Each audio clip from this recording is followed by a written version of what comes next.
सास का मायका प्रेम। रिद्धि की सास को हर वक्त अपने मायके का गाना गाने की आदत थी। अरे बस करना माँ, मामा का ये किस्सा तो 50 बार पहले भी सुना चुकी है। अरे हाँ, तो क्यों ना बताऊं। तेरे चाचा तो उस वक्त हाथ झाड़ कर खड़े हो गए थे। तब मामा ही था तेरा जो आगे आया और मदद की। देखो अब ठीक है ना, जो हो गया सो हो गया। क्यों एक बात को हमेशा गाती रहती हो। अब तो बहू घर आ गई है, उसे तो सबको मान कर चलना है ना, कि सिर्फ सास का मायका ही समझेगी वो। तभी वहाँ रिद्धि आ जाती है। माँ, आज मैं घर जा सकती हूँ? माँ को मेरी बहुत याद आ रही है। शादी के बाद एक बार भी नहीं गई। हाँ तो कौन जाता है।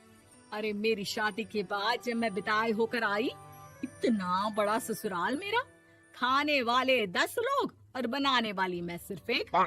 ऐसा लग रहा था जैसे सिर्फ खाना बनाने के लिए ही ब्याह किया है। वो तो मेरा भाई था, गांव से एक काम करने वाली चाची को भेज दिया जो मेरा हाथ पटाती थी, और उसको पैसा, खाना, कपड़ा, रहने के लिए कमरा, वो सब किसने दिया था? तुम्हारे भाई ने। ये मामला रोज का था। ससुर भी जब गुस्सा होते तो वो सारी बात कह देते जो उनके मन में इतने समय से चल रही थी। मेरा भाई, भाभी, भतीजा, भतीजी सब छुड़वा दिया। मैंने जीवन भर सिर्फ तुम्हारे परिवार वालों से निभाया, लेकिन अब भी चैन नहीं है तुमको। बहू के सामने सास को लगा कि उसकी बेइज्जती हो रही है। अब सुन बहू, अपने कमरे में जा, कहीं नहीं जाना मायके वायके। घर का काम कौन करेगा? पड़ोसन। बहू समझ जाती है मामला गर्म चल रहा है। कमरे में जाने में ही भलाई है। कमरे में क्या है? तुम्हारी माँ हर वक्त चिक चिक चिक चिक करती रहती है। कल ताई मिली थी तुम्हारी मुझे, लेकिन मजाल है सासू माँ की उन्होंने एक बुराई की हो, लेकिन सासू माँ हाँ, जब देखो तब ससुराल के लोगों की बुराई करती रहती है। बेचारे पापा जी कितना मिस करते हैं अपने घर वालों को। मेरा तो बड़ा मन करता है कि ताऊ जी, चाचा जी और सब मिलकर रहे, ना साथ रहे लेकिन आना जाना तो ठीक से रखे। हिंदुस्तान और पाकिस्तान एक हो सकता है, लेकिन चाचा और ताऊ के परिवार के साथ हम लोगों का मिलन ना जी ना, कभी नहीं हो सकता। ये बात है। देखिए मेरे साथ ना ज्यादा चैलेंज मत करिएगा। ऐसा कोई काम नहीं है जो मैं नहीं कर सकती। ससुर जी जो कि बहू की बात सुन रहे थे सामने आ जाते हैं। अरे बेटा, तू ये कर सकती है तो प्लीज मेरा परिवार किसी तरह मुझसे मिलवा दे। सारी जवानी तो मैंने किसी तरह काट ली, लेकिन जीवन के इस पड़ाव पर बहुत याद आती है मेरे परिवार की। हाँ हाँ पिताजी, आप चिंता मत करिए, बस मेरा साथ देते रहिए आप दोनों।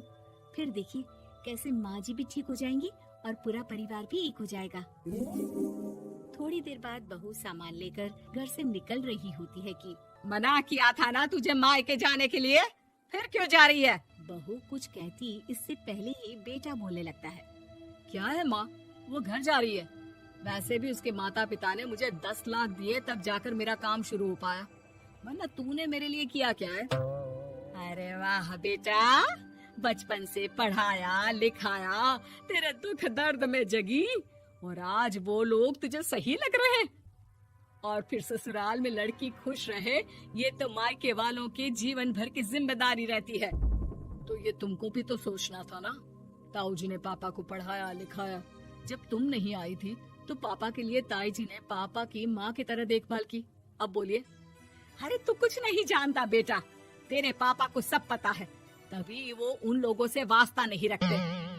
मैं उन लोगों को जानता हूँ, लेकिन मैं तुम्हें नहीं जानता कि तुम्हारे मन के लायक काम नहीं हुआ तो तुम घर की शांति बर्बाद कर दोगी। सास जोर जोर से चिल्लाने लगती है। तभी वहाँ सास का भाई आ जाता है।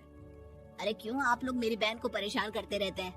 पहले ये जीजा कम थे, जब बहू भी आ गई। बहन, मैंने तो 30 साल पहले ही बोला था, अपना हिस्सा ले और छोड़ इन लोगों को, चल अपने साथ। बहू समझ जाती है कि मामा ससुर की नजर किस पर है। देखा, तुम लोग मुझे अकेला मत समझना, मेरा भाई खड़ा है आज भी मेरे लिए।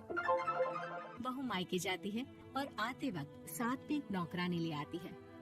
अरे बहू, कुछ खाने को दे दे। अरे आंटी, क्यों भाभी को परेशान करती रहती हो? उनके भाई ने मुझे जिम्मेदारी दी है। किसी भी चीज की परेशानी नहीं होनी चाहिए भाभी को। जो चाहिए मुझे बोलने का। आय हाय, बहू के मायके वालों का इतना दखल। ये मेरा घर है, कोई कल का आए इसे पूरा कैप्चर कर ले, ये बर्दाश्त नहीं होगा मुझसे। क्या हो गया सासू माँ? क्यों सुबह सुबह चिल्ला रही हैं? चमेली, ओ चमेली, क्या कहा था मेरे भाई ने तुझे? अरे दीदी बहुत तेज है आपकी सासू माँ। मैंने तो बोला कुछ चाहिए तो मांग लो मुझसे। अरे निकल यहाँ से, घर को रेलवे स्टेशन बना रखा है, जो देखो वो घुमा जा रहा है यहाँ से वहाँ। ये कहीं नहीं जाएगी। ये जाएगी तो घर का काम कौन करेगा? मैं। हाँ, और क्या करती है बहुएं? घर का काम ही तो करती है, इसमें नया क्या है? तभी वहाँ ससुर जी आ जाते हैं।